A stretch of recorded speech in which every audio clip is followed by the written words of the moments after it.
Assalamu alaikum, barkanku da dawowa Arewa Cyber Tech. A wannan bidiyo insha Allah za mu nuna muku yadda za ku yi customizing ɗin Termux ɗinku, ku yi designing ɗinta, ku gyaggyara ta, ku yi mata abubuwa da yawa. Okay, using piglet command. Okay, so abinda za ka yi shine za ka buɗe cikin Termux ɗinka.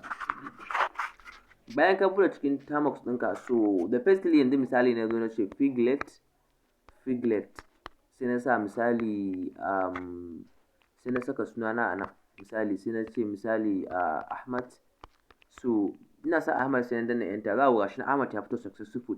Idan kuma na zo na ce misali nan gurin sai na ce tag F sai na sa misali slant, so ina danna enter, za ku ga shi Ahmad din ya dan kwanta kaɗan. So for example na ƙara dawowa sai na ce tag F sai na zo na ce misali taxi ya mayar da shi center. So za ku ga rubutun gashi already ya koma center. So bari cire wani taxi din sai zan sa alamar wannan, zan canza mana kala kenan, sai sa misali lol cat. So idan na danna enter za ku gani gashi na rubuta Ahmad din ya dan canza ya koma wata kala daban. Idan ne haka, okay, so kun gani ya ƙara canza kala mai min da wata kala daban. Idan na ƙara again haka, so kun ga ya ƙara canza wata kalar. To for example wannan shine yanda zan for example yanzu kun ga ai hakan nan mun saka sunan gashi nan akan terminal din. So amma yanzu for example muka zo muka ƙara buɗe nan, bari ku ga idan muka buɗe new section, so amma za ku ga ai sunan yanzu idan muka buɗe new section a nan gurin babu suna. So ya zamu yi mu cire wannan rubutun gabaki ɗaya mu saka suna akai?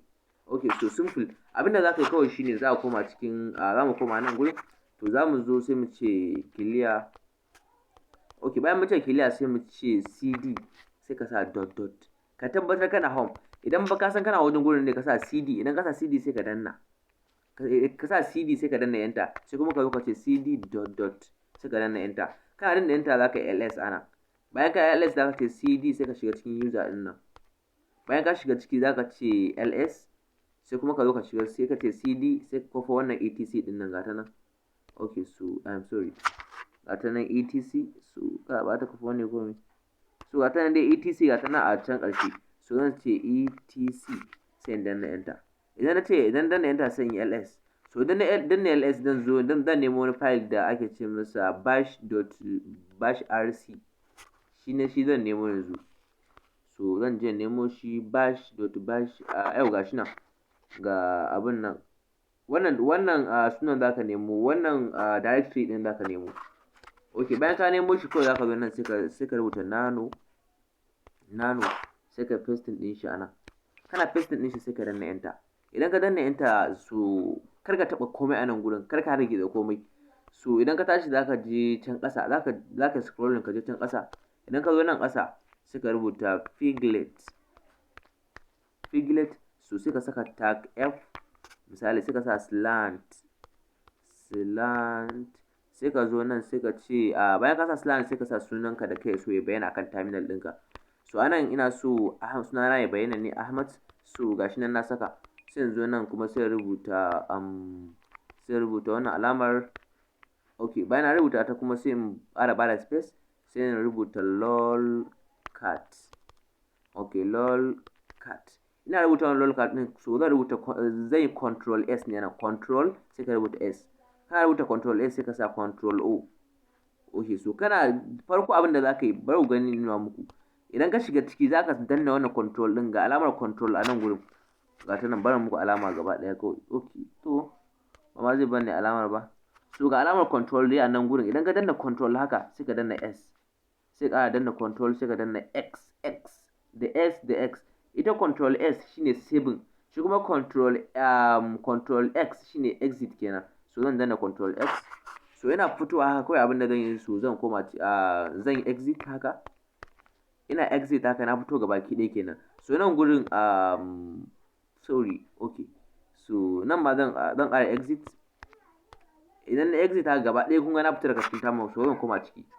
Ina koma ciki, so za ku gani abin da zai bayyana gashi nan Ahmad ya bayyana. So gashi nan Ahmad directly, duk lokacin da muka shiga Termux kawai directly sunan zai bayyana. Kun gani gashi nan mun bayyana zai bayyana yanzu Ahmad, so gashi nan ya bayyana. Kun ga ko da yaushe muka shiga zai dinga canza kala kenan. So for example yanzu wannan rubutu muna so mu cire shi gabaki ɗaya daga kan Termux ɗin, ya zamu? So kawai simple, abinda za ka yi kawai shine za ka zo misali za ka koma ciki, so da na sani ba fito ba, amma dai ba matsala ai. Zan ce kun ga inda na yi dai ko cd dot sai ce cd user slash etc okay sai ce slash sai sa bash dot bash rc, so sai ina laiwa cd so yayi to bari gani dai. Okay, so sai ce misali sai ce nano, okay sai in danna. So for example kana so wancan rubutun kana so ka cire shi, to abinda za ka yi kawai za ka dawo kan script ɗinka yana nan gurin sai ka rubuta clear ana clear, kana rubuta clear sai ka sa wannan column ɗin semi column ɗin nan, kana sa semi column ɗin kawai abinda za ka yi shine za ka yi control s kamar yadda muka yi ɗazu, kana sa control s sai ka sa control x again.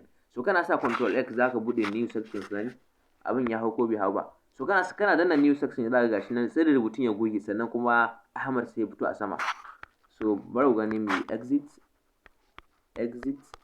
So yanzu gashi mun fita daga cikin Termux gabaki ɗaya haka. Yanzu kun ga ai ba komai a nan, komai duk mun rufe komai. So yanzu for example muna zuwa haka muka shiga cikin Termux, bari ku gani to. Muna shiga cikin Termux gashi nan. Za ku ga wancan rubutun ya goge wannan kuma gashi ya fito. So za ku ga Termux ɗin ko da yaushe muka shiga sunan zai dinga canza kala. Muna shiga haka yanzu ma bari ku gani. Kun ga ya canza kala yanzu? So haka duk lokacin da ka shiga zai dinga canza kala. So wannan shine yanda ake yin customizing ɗin Termux ɗin. So duka da wannan zamu kawo ƙarshen bidiyo, sai mu sake haɗuwa da ku a next video.